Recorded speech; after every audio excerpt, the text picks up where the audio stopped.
What's up, y'all? What's cracking? Welcome back to Ohio TV podcast. I've been gone. I've been away for a while. I'm sorry, y'all. I just been busy. I've been so busy, so busy, so busy. I know Bree's been working hard. I've been working hard. We've both been working super hard for this event that we got coming up. I'm. Yeah. We'll talk more about that at the very beginning if you watch it. I'm just saying. You know what I'm saying?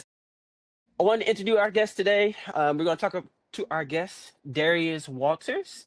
Today's guest is a definition of versatility and intention.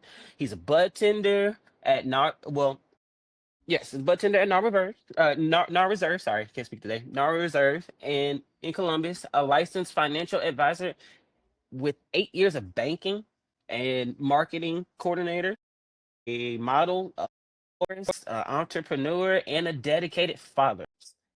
Darius brings a unique combination of financial literacy, community passion, and cannabis advocacy to the table. We're excited to talk to you, bro, man. And yes, everybody, here is Darius. How you doing, man? I'm great. I appreciate that. That's probably the nicest introduction I've ever received. So much Oh, That was sweet.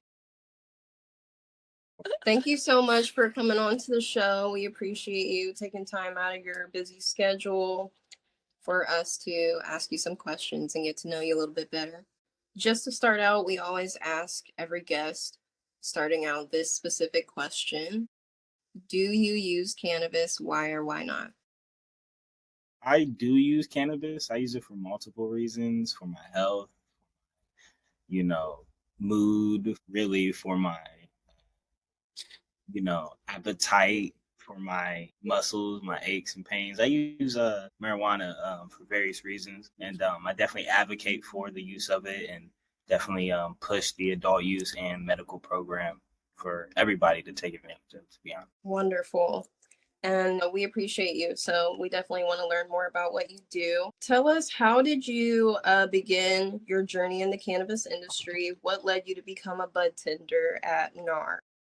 I started off as a bud tender at NAR about 2 years ago now, really. And it was honestly just timing. I took some time off to be a stay-at-home father and just started getting back into the workforce. And really through connections and networking, I knew a friend, Jordan Townsell, who put me on. And eventually, they weren't even open yet. I got to meet them in pretty much April. I was in the store by May, June. And, it's just a blessing to find something that I really found a home with. The owners really took advantage of, my insight, my architecture degree, my banking background. I got to really help them start a store. And they definitely believe in me. They recently promoted me to a marketing coordinator, the Ohio marketing coordinator, back in January at the beginning of the year. So they believe in me, they support me, and we've been expanding. I've been pushing our marketing as hard as possible, and it's really honestly been a blessing to be a part of. People see me in the industry, just like this is a great opportunity to be a part of. I've done several podcasts now. I've been a part of different brands and have been able to also obtain other branding through NAR. So shout out to them. I appreciate them. That's awesome. I think that's really dope because it's really important to find like a place that you are comfortable going to work to every day, just because we spend so much time working. You've worked as a licensed banker for 8 years. Also, what was the turning point where cannabis became part of your professional path? I mean, I have used marijuana all my life. I took like a small break when I first started in banking, and definitely shout out to JP Morgan Chase for giving me an opportunity at 18 and helping me build a great foundation. Right, I wasn't a statistic. I had many opportunities right out the gate, so it was really just a blessing. Like I appreciate it. So I've worked for several banks after, and I think just after trial and error in a corporate America setting, it can be very unsettling. It can, you know, make you question your character or question who you are. So it was a breaking point to where I'd rather spend that time with my daughter as well. That was a huge breaking point for me, and just be a father and make sure I support the mother of my child, support the people that are taking care of me. So, and they have my back with those decisions. And I can't appreciate it enough. It was a few breaking points to really like leave that industry, but I still have clients. I still have licenses, so it's not like I ever really left it. I still have meetings and people that ask me questions or call me to this day, like just to ask little questions about checks or policies or SOPs, compliances, just so they move right within their own financial well-being. So it's a never-ending thing. I feel like I've been able to retain my licenses outside of a bank too, which is actually really difficult. So shout out to the people that invested back in me and gave me information as well, like along the journey, and helped me retain those. That's something like, as a young Black man, I felt very, very tied to, like, as my identity. So it is weird to break that tie and essentially let those licenses go. We'll see. That's really cool, though. Definitely a strong workforce foundation, being a banker for 8 years. So that's really awesome. And now you're doing big things in cannabis. So we love that for you. What's one thing people misunderstand about being a budtender? I think you lose the joy of it when it becomes very churn and burn. Like, I'm just selling weed. They misunderstand that there's a science behind getting high. And when you can really take time to have the conversation and educate somebody about what they're consuming and putting in their body, and really let them know on a organic and or non-organic level that this is what you should consume and what you shouldn't, they really appreciate it. Honestly, that's the joy out of it. That's why when there are moments when I do just stare at my computer all day and make flyers or find opportunities for us, respond to emails and do the back office work, I miss it. I miss those conversations. And then those conversations lead to great relationships. And you taking care of those people, they remember you and they come back, and then now they're asking for you. And after 2 years of, taking care of people, you become a kind of like a pillar. And they appreciate you. They go in there, they look for me. If they have a negative experience, they start asking for me, like, I'm going to make a difference. So it is really cool sometimes to be part of. It's really the misunderstanding. I feel like the connections and the sign. So let me ask you this, man. You got a bunch of background in financial literacy in cannabis, as it sounds, which sounds like a cool mixture of things. That's a really different type of perspective, bro, man. Since financial literacy is a passion of yours, what would you give advice for to others, and what can you hook others up with like helping them out and building generational wealth? Sorry, generational wealth. Okay, yeah. I think that's a wonderful question. And I don't get a lot of platforms to share a lot of the tidbits that can help someone save a lot of money, right? I do believe investing in your 401k for sure. I believe in having manager managed profiles, which means you don't manage it. I don't really believe in a lot of Robinhood accounts. If you do that, a lot of people don't know that a short-term investment is 2 years. You put that money in that account, you technically can't touch it for the next 2 years. You know what I'm saying? And a long-term investment is actually, 30 years. Short-term investment is also 10 years. So a lot of people don't know these simple financial tidbits. You can max your 401k every year. Number can fluctuate, but it's typically around probably $7,500 to $8,000 a year. And if you're in a particular portfolio that should fit a young person or older, I would say anywhere from 20 to 45, 50, you should be investing pretty moderately, not too aggressive, but moderately. And no matter what, over a 10-year period, the market bounces back. It's been proven. So a lot of people just don't know that. You kind of need your credit more than anything. Credit is worth more than gold. Being in a Black home, people just don't sit down and teach these things. And simply being, not from America, a lot of people just don't. know these things. It just depends on your particular situation, right?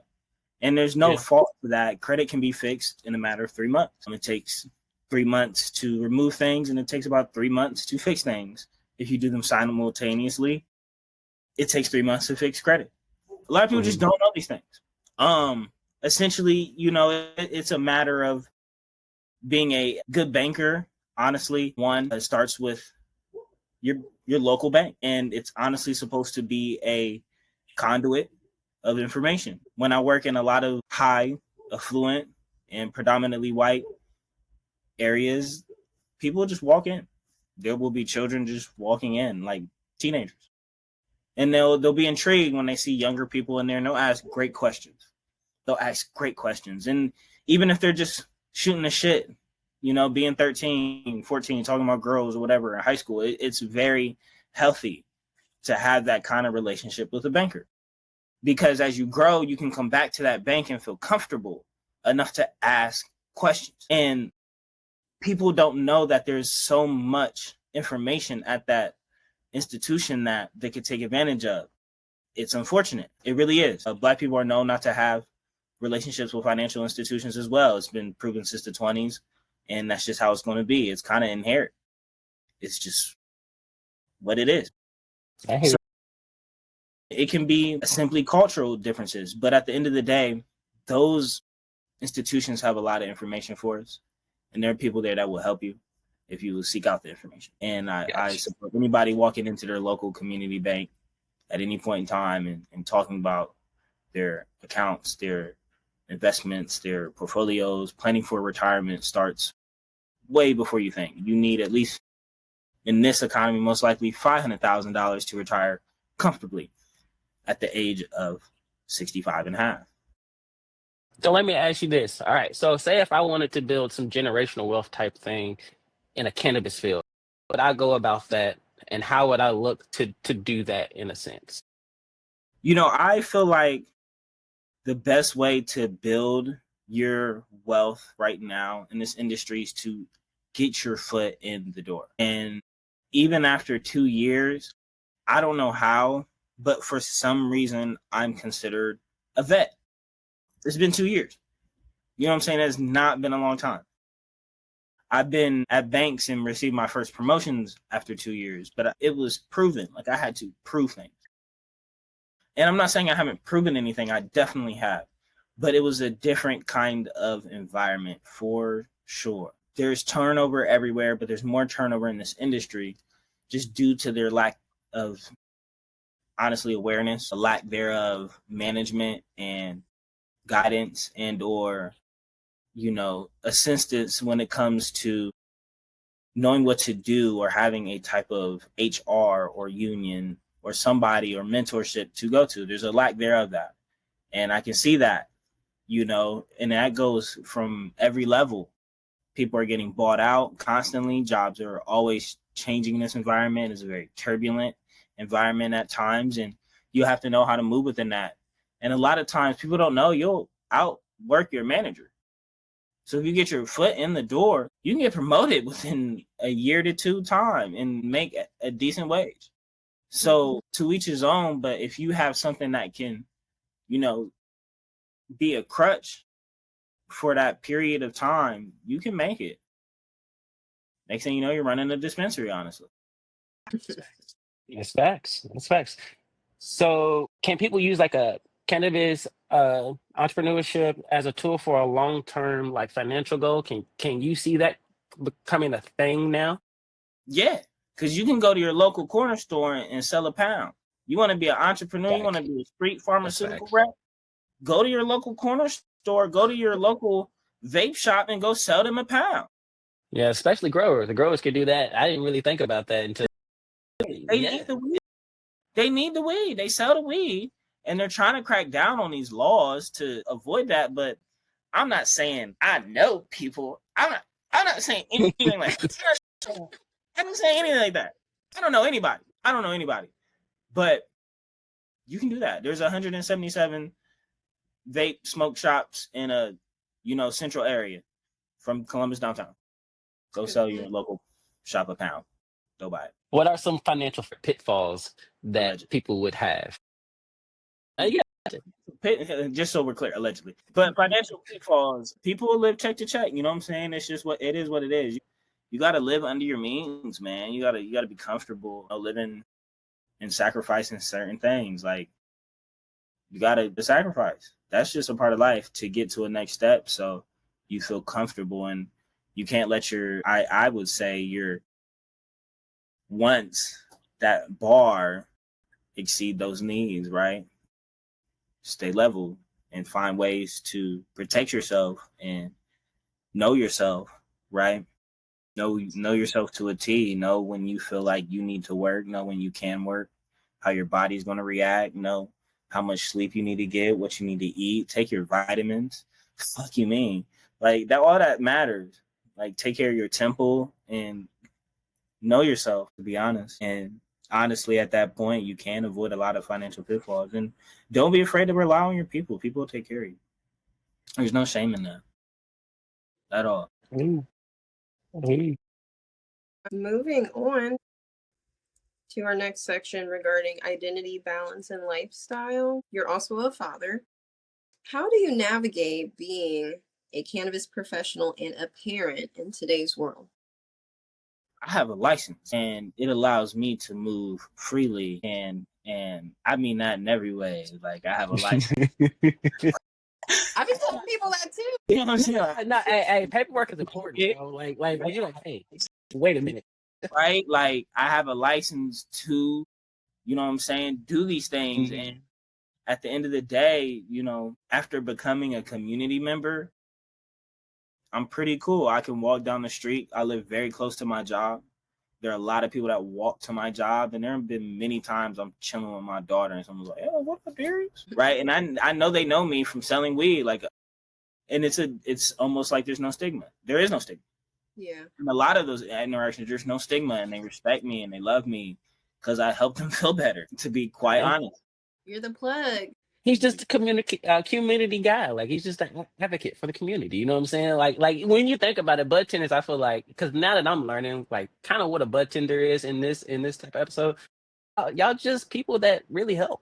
Y'all just people that really care. You know what I'm saying? And like that takes. Yeah, but it takes an extra layer though to be like, hey, bro, like I understand the science. You take yourself in the sense that you get the education to know about it, but then want to share it out to the people to help. You know what I'm saying? So like it's nice to know. You know what I'm saying, that there are people out there like that. I like to think that I'm very humble about the science because not everybody wants it, right? And I'm not forcing it on you.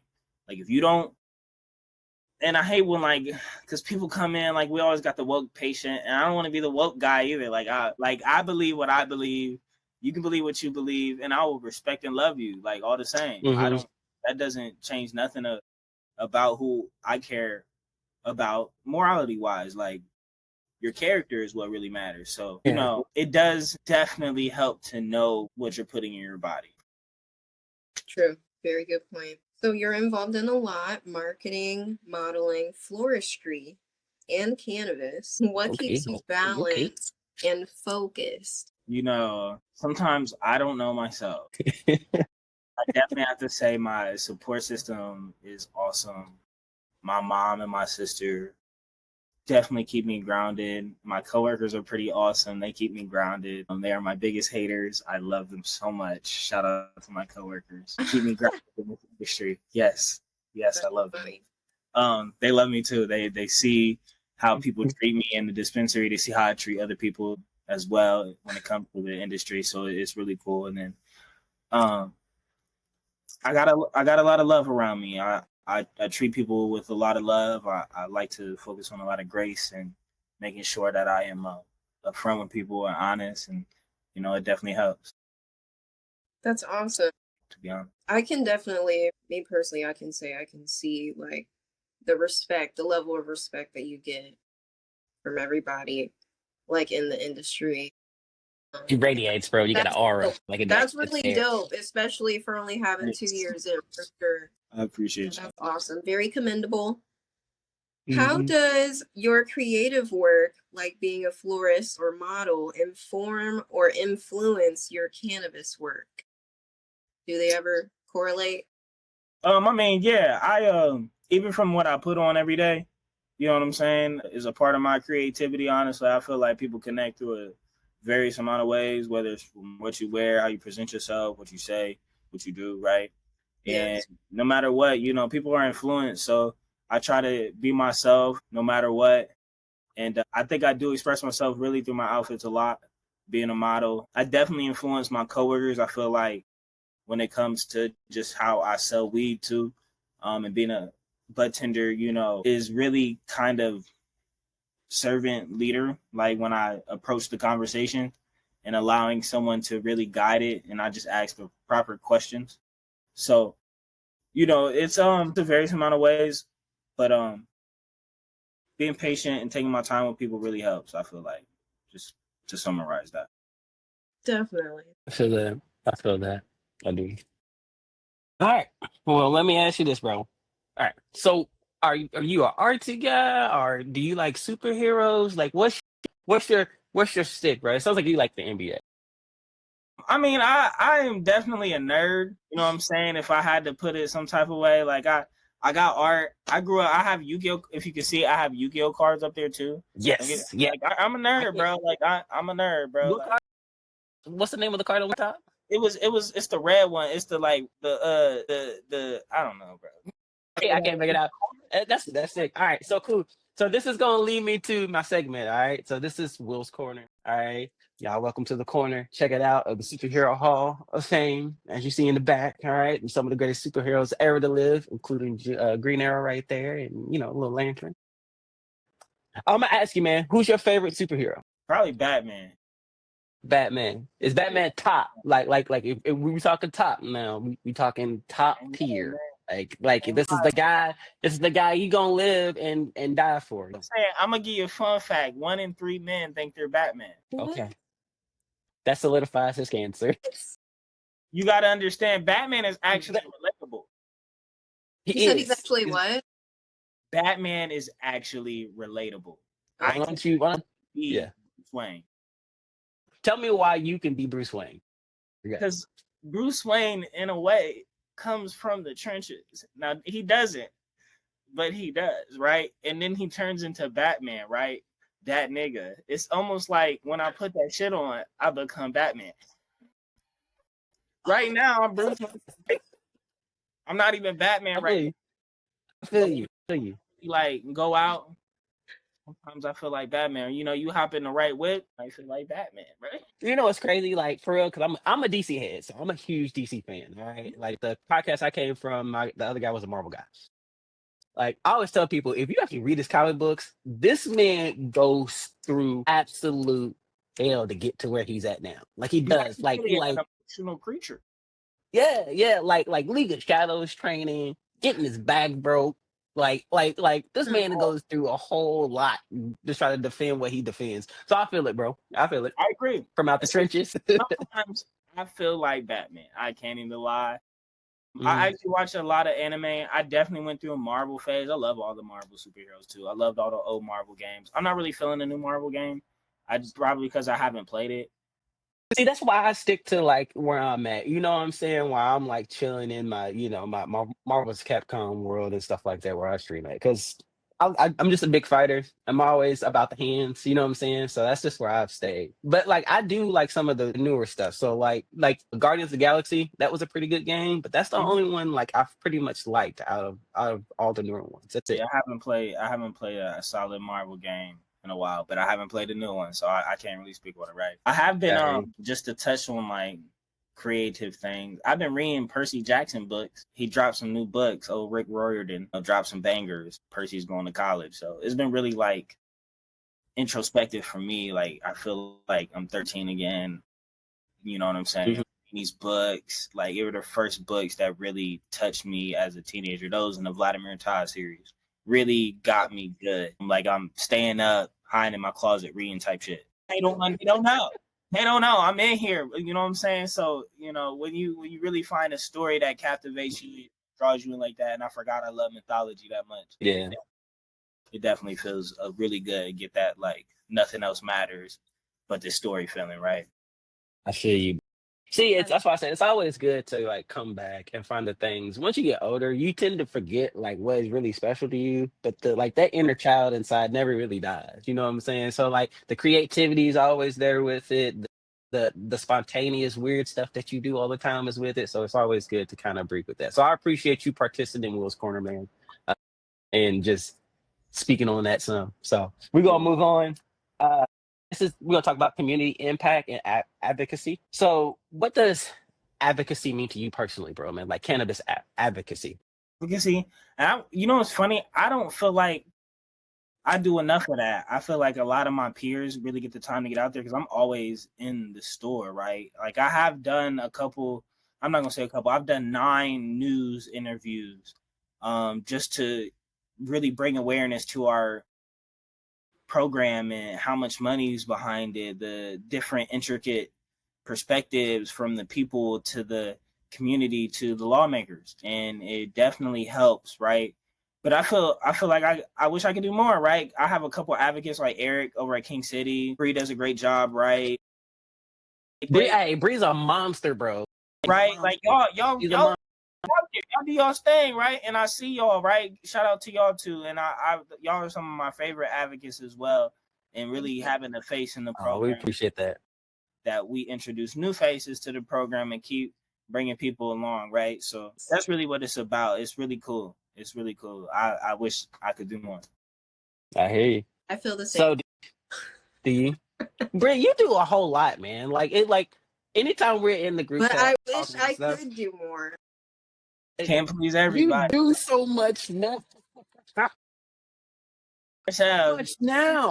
I'm going back to school, you guys. I'm serious. I want to do more. Oh, Right. let's get it. Okay. All right. So let's move on to the next question. Do you feel like financial literacy and cannabis education can work together in the community? Yeah, because people need to know there are some positions out here where like you gotta pay your own taxes. You gotta know, like, if you walk in there with some Budtender pay stubs, they're not gonna give you a home loan. You're not gonna get like a FHA, you're not gonna get a government loan because we make federally illegal money technically. Your bank could close the account just for making this money. Shit like that. Like you can go through shit just being a Budtender, just existing. So, it is what it is, but there are definitely things that you can go through within this program that people should know. I hear you. All right. So, can disparities or professionals be more involved in uplifting neighborhoods that they have? Like, so how can you be more involved in what's going on? Since you say you think you can do more, what do you think you can do more, and what do you think everyone can do? Spend more money at your local dispensary. No, that's awesome. It really keeps the money flowing, to be honest, because that just helps us bring you cheaper and better weed. It lets the Congress know where the money's going because those tax dollars do go to a general funding account. And we have to advocate and make sure that money gets spent right. And that's on the back end where we go to these meetings, we go to these Senate bill representative meetings, we submit our emails, we I know I haven't kept up here recently. What is going on right now with a lot of that? I know I've seen there's been more taxation going on and like that for laws so they can like either arrest you while you're smoking out in public and stuff. So basically restricting the laws. Is that what they're doing right now? to just speak on what I know that legally your passenger, if they're caught smoking with you, you get pulled over and your passenger smoking, both of you can go to jail immediately for that. They're trying to double back on it and almost incriminate it, and not almost, they are incriminating it, and making it very difficult to consume legally when it is available for adults to use. So there's really no like real explanation for this. It's just what they feel like the people need apparently. And then of course with percentages going down, I do believe from 90 to 70 on different things like extracts, forcing homeowners to share homegrowns, making sure they only have 6 plants amongst the household, no matter how many adults are there, just restricting a lot of access, to be honest, from what I'm noticing, and making it very difficult again to consume. The only real place you can consume legally is your own legalized residential home. Like you have the D's. I feel like it You does. It's like limiting the essence of being able to build the community before right, it even starts, if that makes sense. right, because you can't do it in your backyard. Apparently, like you can't do that. Can't do it. Apparently, that's not. That's also a part of it. Like little things like that. You got to keep the weed in your trunk, something like that. Like all of these extra. I'm saying who's leaving the dispensary and putting the weed in their trunk? Okay, who's doing that? Right? Who's doing that? And then there are some other introspective things about the law where it's like they're going to crack down on vape shops and smoke shops selling CBD unlicensed. You know what I'm saying? Like if you Hmm. want to, you can't do that no more, right? And that's how they're getting off selling the weed. They can't have unregulated stuff. So it's they're different introspective to it. And then of course, yes, you did touch on taxes. I do believe taxes are gonna go up no matter what. I'm to be honest, they're getting that one off. That one's gonna happen. Okay, people could Yeah. just accept the taxes going up. If you don't want to pay that, get a medical card. Get a medical card. Just get a medical card. That's all I gotta tell you. Yeah. Can't get a Yeah. medical card, get somebody to get a medical card and pay their thing and be their care. So I'm around about so since we have those issues, like I said, what can you do in the community to make sure that people are prepped to know this info? You know what I'm saying? Like we are updated with what's going on currently, but what can you help? Say if they go to get a medical card, say if they go help do this, what can we do as as a bud tender? You guys, what can you do to do more advocacy? Sorry, I struggle saying the word advocacy in that neighborhood. Well, we can continue to try and touch the community in various ways like this, different marketing tactics, guerrilla marketing, find different ways to get out into community events, plan more community events, be more social with it, try to fix that stigma, continue to educate yourself as a bud tender so you know what you're selling, right? That's the best part. That's the best part. Know what you're selling, right? When someone comes in and asks you for something, you answer is and be the professional that you're supposed to be. That's always the best part. So, taking your job serious on that point, help people really put something in their body, and it helps you make money, right? If you know what to sell, you know what's good, you make a little commission. That's always a great thing, right? So those are different ways to help yourself and definitely help the community. Continue to do like podcasts like this. Continue to find different ways to find local businesses that will also partner with you as well, because you again are essentially a whole business. Like you could really make a name. Hey, I'm gonna pass it on to Bree. It's all on you, girl. Go ahead. Well, there, here it comes. Welcome to the Hemper's House. Thank you so much for being here today, Darius. I know you already specified that you use cannabis medicinally. I usually ask everyone, if they can describe their personal relationship with cannabis. If you want to add anything specifically, definitely feel free. Hemper's House is about being reflective and honoring our connection with the plant. I mean, I guess my connection, I could tell you when my connection began. I feel like I was like 15. I just learned how to roll a swisher. I was in my backyard in the middle of nowhere. Was it flavored? What flavor was it? What flavor was it, bro? It was most likely a Dutch Master swisher. And it was probably a black or original. I'm not a big flavor guy. I don't do the flavor. I rather take a flavor guy. A black, bro. Maybe a blue, like, because I don't want no flavors. Like, I'm cool, bro. Like, if anything, be harsh, I guess. Like, You want the punch. Back then, no, Swishers really ain't hit hard. Like, I never felt like Swishers, like, they burn your throat. But, like, that's about it. So, I remember rolling up my backyard by myself, going on this date for ride. Oh, my gosh. And, I had, like, the greatest time, right? I remember becoming the man of the house, smoking in the house for the first time, and then getting my dad high. Like, yo, I'm the man of the house. Let me take this. And there's a moment where I started getting high on my parents, and then getting high on my brother really definitely helped create that connection. I remember being in high school and having moments, and then just be so funny, like making money off of it and finding my way, making friends that still come buy weed off of me today. Right? People I'm selling a bag to at 15 is crazy, allegedly. So, you know what I'm saying? It's just wild, right? It's just wild. So a lot of full circle relationships, a lot of moments in my adolescence that really made it cool, that appropriated it. And You know, having a lot of different moments with my parents smoking probably definitely appropriated it. You know what I'm saying? And then just being able to find a job where I'm allegedly can smoke, but I can't smoke. Allegedly. Very true. Right. But I got to do research. Allegedly. Right.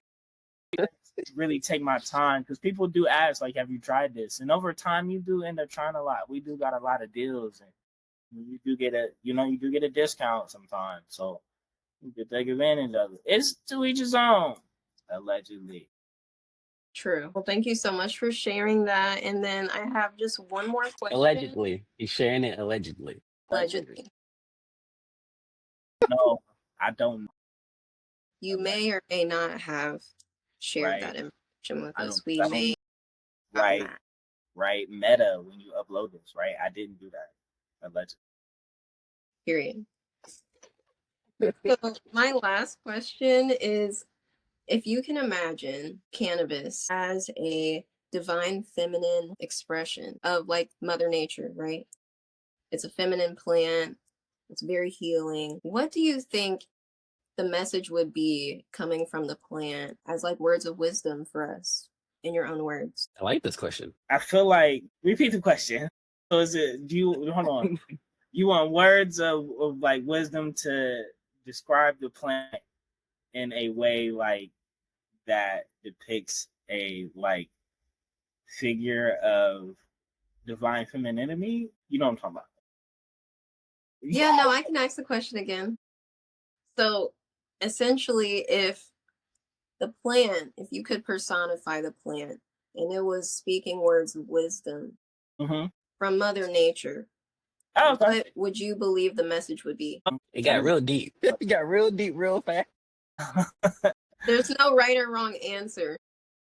I feel like, just to ground yourself, I think it is a huge form of grounding. People don't know when you smoke, it's a form of meditation, right? You're counting your breaths, you're breathing. Naturally, when you do a certain breath technique, you are reducing anxiety. So if you were to do those same breathing things without ingesting, you are relaxing yourself, right? But I think it's when you also consume the marijuana and the THC or the cannabinoids that you're choosing to ingest, you are grounding yourself with Mother Nature. I think that's what she's trying to tell you, is ground yourself. I love that. I totally agree. And I love to mix breath work with my cannabis use as a means. Start trying that. I'm about to do that. As a means to meditate and just like reset my nervous system. It feels so good. Like cannabis takes it to a whole nother level. Right. You can use breath work. You can use breath work techniques to make yourself feel high. But like smoking and doing it. I mean, no, I'm here for it. I want to try it. I'm just saying, I'm interested. Like, coughing crazy. Releases so much. Like when you cough, you release a lot in your lungs. A lot of pressure is getting released. It's your lungs literally like releasing and opening up. I've never thought about it that way. You know me, I usually just I grab my guy. Smoking. Me and my guy, I like it's sharing a moment. And as soon as I share the moment, to put the moment down, and I'm here for the ride. But like doing the breath work, let me slow down and think about that, because it does sound like it does help calm the nervous system, calm the body, make you more relatable. Actually, not even thinking about it, you're still doing breath work just by when that long, like say you hit a puffco, that long deep breath you're taking, even though there's no oxygen, right? Yeah. It's still a deep intake of something in your lungs, right? And you have to blow that out. And once you start coughing, scientifically, your lungs literally open up, and there are things that are detaching from your lungs when you cough. You're literally releasing different like ppms or particles per million out of your lung, right? And it allows you to naturally do a breath cycle. So even without you thinking about it, right, you're naturally breathing now. Like it's forcing you to breathe, and when you breathe naturally, your heart rate will drop. It's just how the body works. So even you don't have to practice it. You're just doing it naturally. It's just a science. Yeah, that's crazy. That's crazy. That's what I say. It's just being able to be mindful about the situation. You know what I'm saying? Mhm. Bree's really good about that. We all know Bree. Bree. That's why we call her the Ebony Empress. She knows. Yes, I'm so glad we're talking about breath work. That's so crazy that came up. That's amazing. Well, thank you so much for sharing that. That's my section, my segment of the show. Thank you for coming to the Hemper's house. We do have one more section left regarding the future. Are we both going to do that one? Yes, we are. You can ask first question. Go ahead. Okay. What do you hope your cannabis journey inspires in others?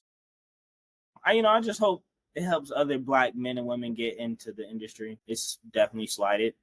And I would always love more familiar faces to make it more appropriated and appreciated that there's a level of culture in the house and bringing awareness to us as men and women that selling weed isn't a bad thing. There are people who I definitely feel like I've made a 180 in my career. So it is what it is, right? There's two sides to that. And then there are also moments within my own confidence where I have to know I'll be okay regardless, right? And lead the way so that no matter what, if a bank never hires me again, right? Because I put this on my resume proudly. It is what it is. Like, I don't need them. You could be whoever you want to be, and you can go on the journey you want to go on. And there are people out there that'll support you no matter what you look like. I hear you. And I can definitely relate because I feel like the cannabis industry is really different compared to the rest of the workforce, obviously, but our community is very supportive, very accepting. Because those same people I worked at the bank with, they buy weed off him. That's crazy. You know who you are. You know you buy weed from me. Okay, yeah. I know you give loans and accounts. It's okay. That's crazy. It's okay. I'm not going to call. I'm not going to give off any anonymous tips. My same managers have bought weed off of me at the bank. So you know what I'm saying? Allegedly. Nah. That's not allegedly. I sold weed to my old coworkers, period. That's on the record. That's not alleged. Right? That's factual. That's not alleged. It's factual. Legally sold it. That's not alleged. That's legal. Keyword. And so what's next for you, bro? Do you have any personal ventures, collaborations, or dreams you're working on, bro, man? I definitely working on some dreams, right? I'm sorry, I had to laugh about the. Go ahead. I'm working on some dreams, and I'm always working, right? And that's what we do. Work for is to take care of the next generation, make sure my daughter has each and everything that she could ever wish and want for, and that's the main dream. And buying a house for her, buying another car for her, buying possessions for her, really just making sure that she can get whatever she wants in this world. At this point, I'm not really living for me. Definitely graduate in school for architecture. I definitely got more work to do, right? I signed with OGS recently. I'm the Tyson 2.0 rep. I'm in the city. That'll be really cool. So people get to see me out at local dispensaries, repping their brand, repping OGS, repping Tyson, repping the Lifties, and also, hold on. Very cool. Okay, awesome. So how can our audience stay connected with you, and how can they support your work? Well, absolutely. They can find me, on Instagram. They can follow the boy, THA_BOI. That's right. I mean, I'm not hard to find. Come shop, come see me at the store. You know what I'm saying? Put your boy. Come find me. You know what I do. I am constantly on the news talking about weed. It's pretty cool. Watch the news. Shout out to Brett Mills with 10 TV. We definitely run stories all the time on the industry. That's always awesome. And stay in tune with OH-HighYo. They support us. Shout out to y'all. Oh, thank you. Thank you, bro. Appreciate you. Appreciate that. Well, thank you, Darius, for joining us, bro, man, sharing your powerful story from financial education, cannabis advocacy, fatherhood, entrepreneurship, multitude.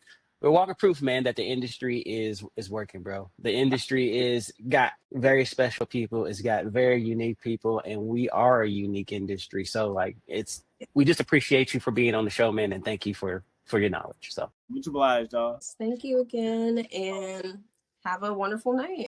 Y'all are awesome. Y'all had some great questions. Absolutely. You caught me off guard. I didn't know.